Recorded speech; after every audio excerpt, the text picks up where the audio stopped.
ململانەی پێکاتەکان لەسەر ناسنامەی شاری کەرکووک بەردەوامە.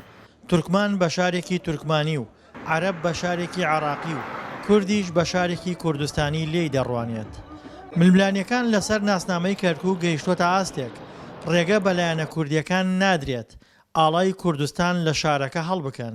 ئێران باسی کەرکووکەکە و دیفاع لە کەرکووکەکەەوە نەدرێتە هەرێم. تورکیا ئەڵێ گەرێ محافزێ بێ سەر بە ئێمە بێ و پارتی قەنەعەت پێدێنێکەوە ئەو شتانە بکرێ.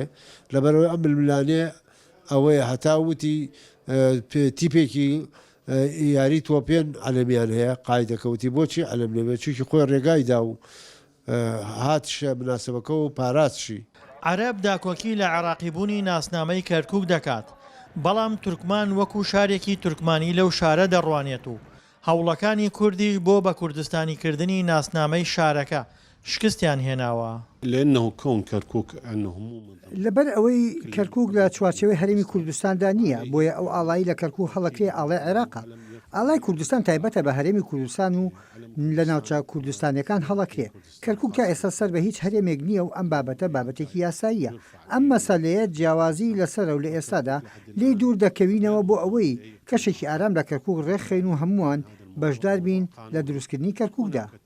پێکاتەکان ڕێگەی جۆراوجۆر بۆ یەکلایکردنەوەی ناسنامەی کەرکووک بەکاردێنن، بەتایبەت کورد لە ڕێگەی دانانی پەیکەرێکی گەورەی پێشمەرگەوە هەوڵیدا بەرگێکی کوردستانی بکاتە بەر شارەکەدا، بەڵام دوای 16 ئۆکتۆبەر عێراق ئاڵایەکی عێراقی لەسەر پەیکەری پێشمەرگە دانا تاوە نیشانی بدات پێشمەرگەش سەربازی عێراقە.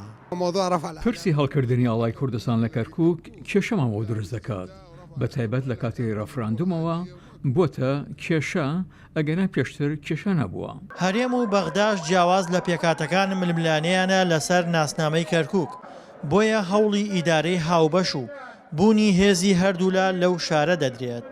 دڵشاد ئەنوەر، دەنگی ئەمریکا، کەرکووک.